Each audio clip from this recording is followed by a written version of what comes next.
Hello my friends and welcome back to my channel. My name is David and today we are joining in adjacently on Epic Comic Book Wednesday. Yes, it's Epic Comic Book Wednesday, that Wednesday time of day where over on their channels Michael K. Vaughan and Steve Donahue will both talk about a comic book, graphic novel, or comic book subject. And most of the time I can't talk about what they're talking about, and it's still the case today. But it is Sumerian September. And one has to be mighty like a Sumerian to read what I have just finished reading. So this is Conan the Barbarian by Busiek, Carrie Nord. This is a Marvel omnibus, and this thing, it is not easy to feel comfortable while reading this thing, because it is a massive book, and this is nothing compared to the length of a lot of the omnibus editions that are out there. But this thing is a behemoth, and this collects a run of Marvel comics from 2003 through 2006 that was written by Busiek. I'm not going to go through a whole lot of it, but I found it interesting that a lot of this is pitched along a background here. You see the legend there. And so we have a ruler and his wazir. And he's seeking advice, this ruler, on how he should rule, what he should do. And they come across this statue of a fallen king, and it's instantly recognizable as Conan. And so that leads this ruler down a rabbit trail of finding various scrolls retelling adventures of Conan. And that's what the majority of this book is these episodic issues are telling some highlights, some just casual stories, a good mix in there. Some of them that you will recognize instantly from the title. They revisit some of the big major stories. Let's see. Frost Giant's Daughter was done in here. They did The God in the Bowl and The Tower of the Elephant. Like, all of those are instantly recognizable as classic Conan stories, and they intermix a whole bunch more in there to give what could be a very episodic nature of Conan, some kind of a thread that weaves it through. And I really came to like that over the course of the book.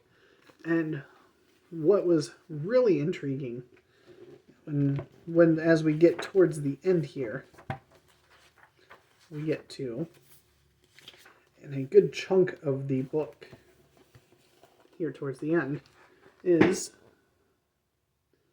books 1 through 4 in the Book of Thoth. So this is Thoth-Amon, who is basically an arch nemesis of Conan, a sorcerer of evil power. And we get to experience his background story, so to speak, his rise from being a street urchin into a person in a very big position of power. And it is an exciting 4-issue journey, and those issues are all longer than the standard issue. As a whole, this Busiek run on Conan, I don't know if it went longer than that Book of Thoth run. I haven't taken a look yet. I can't imagine why they would, unless they had to break it into 2 omnibus editions, which is entirely possible. But I can say that the biggest disappointment is the fluctuation of art in here. There are going to be some issues that just blow you away from the artwork, and there are going to be some issues, I'm going to try to find an example, like, this is good. Like, look at that splash page there. That's some great artwork. But then you'll follow it up a little bit later with a run where the artwork is extremely uneven. I mean, we have some really good stuff along the way, as you would expect with Conan. I know it was relatively early on that I was just like, okay, this artwork is not very good.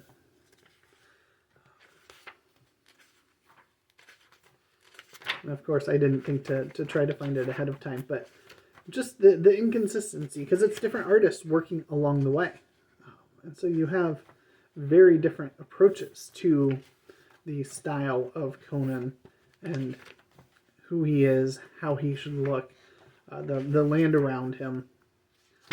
But, I mean, this isn't necessarily bad artwork, but this is wildly different than some of those. This is a little more, I would say, almost cartoon-like, rather than the epic scope of some of those early ones that I held up. And so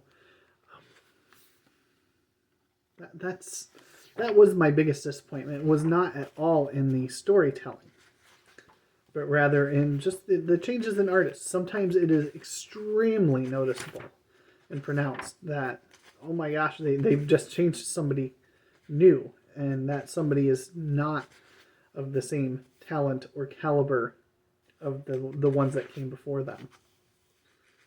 Of course, I can't find it now when trying to find it, because this is a monster of a book. But it was an extremely good read.